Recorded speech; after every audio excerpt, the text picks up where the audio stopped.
Hello there, everyone. I am your host, the Sea Monster, and welcome to part 2 of my essay video series on Godzilla King of the Monsters 2019.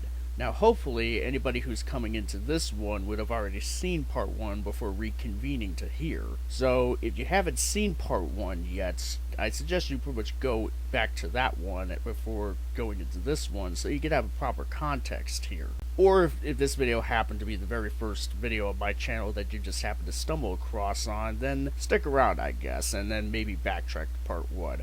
Because I do recommend that context is key. I mean, I'm pretty sure not that many people would disagree with that. I hope. So, for this part, I would like to specifically discuss the matter of Dr. Emma Russell, the character played by Vera Farmiga, and how she functioned as a character in the film's story. Even though I have already discussed the character side of things in King of the Monsters, I wanted to go more into detail on good old Emma here, as she, as well as her philosophy and the handling of her arc, has been the subject of debate over the years, even among people who have enjoyed the film. So I figured a video on its own should be enough to really go over this character and all those other aspects. So, let's not waste any more time. Let's get into it.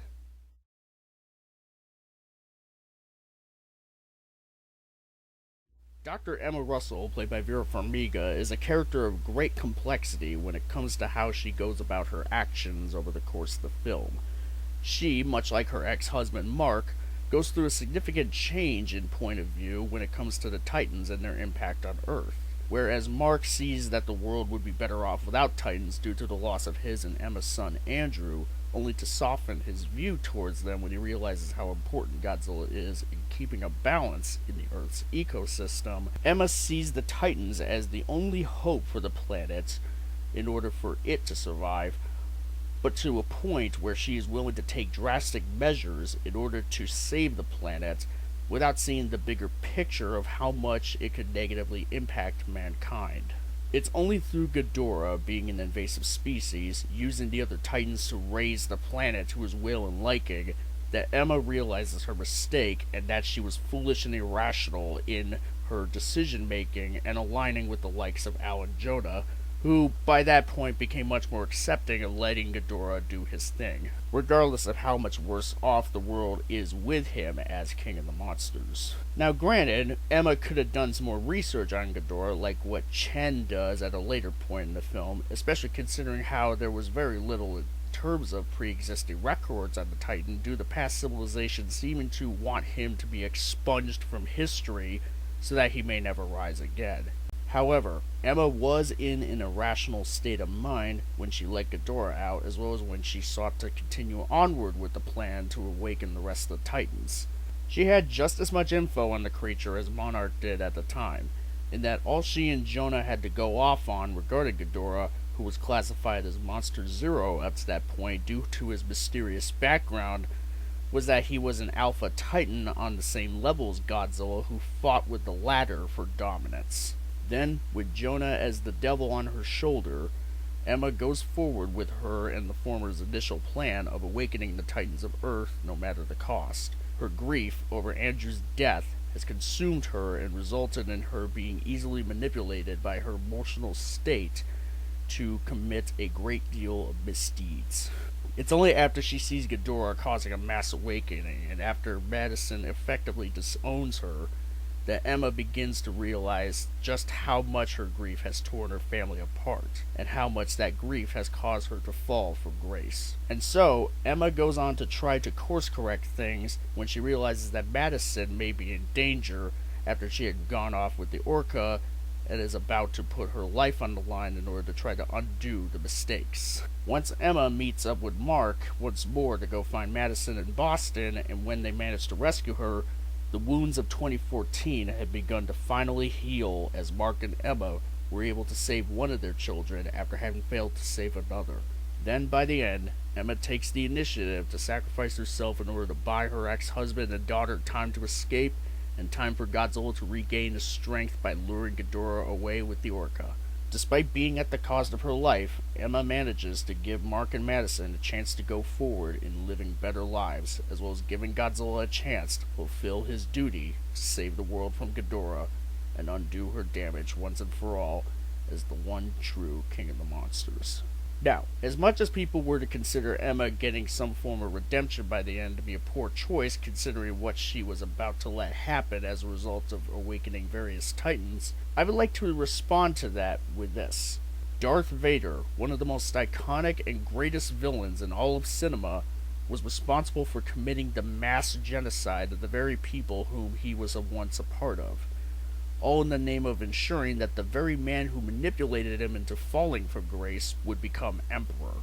Then, over the course of the original trilogy, he was complicit in the total annihilation of an entire world filled with innocent people, torture of various individuals, and sought to convince his own son to join the dark side alongside him. By a logistical standard, Darth Vader committed way more wrongdoings than Emma Russell could ever measure up to.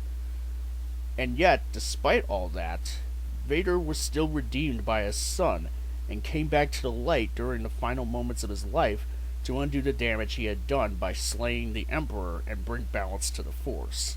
That is, until The Rise of Skywalker, as well as the sequel trilogy as a whole to an extent, came in and sort of undid that, but let's try to ignore it for this instance. If Vader could be redeemed after decades of being essentially the right hand of the devil in that universe, then it wouldn't be much of a stretch to consider the possibility of Emma Russell being an antagonist who would undergo a change of heart that gives her clarity in what's at stake, overcome her equivalent to the dark side, and try to right her wrongs.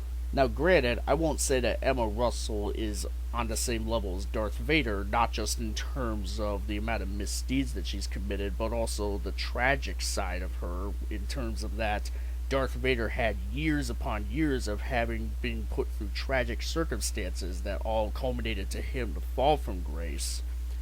What I am saying is that when it comes to redemption of characters such as Emma Russell and Vader, it should be taken into consideration that one deed of great significance could be enough to redeem them to some degree.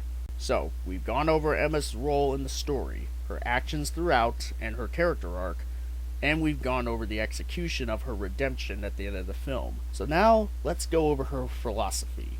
Emma Russell's philosophy is environmentalist in nature, no pun intended, and her mission is to awaken the Titans so that they could restore the planet's ecology and help resolve our ecological problems while humanity learns to live in coexistence with them.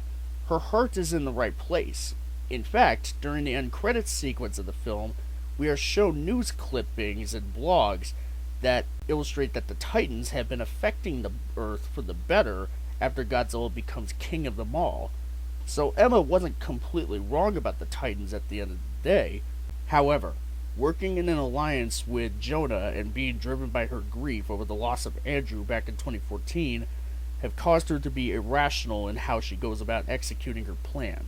In the end, though, by sacrificing herself to save her family and Godzilla, she also helped save the world. Even though the world was forever changed as a result of her methodology, her vision of a world where mankind and Titans could live as partners in a symbiotic relation to make things better for the planet had come true in the end. So, this all begs the question of whether or not Emma Russell was a strong character.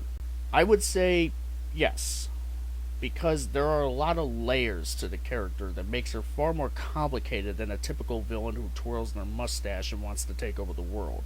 She is an antagonist who has a motivation that is understandable in terms of where she's coming from, only to still be capable of coming to her senses once she realizes that things have gotten far worse than she could have imagined or even intended, and try to correct her mistakes when it all came down to it. For her love of the family that she has left gives her the compass she needed to go on the path to the closest thing to redemption that she could get. Even if it meant losing her own life, Emma Russell did what she could to make things right and to ensure that the right king would claim the throne.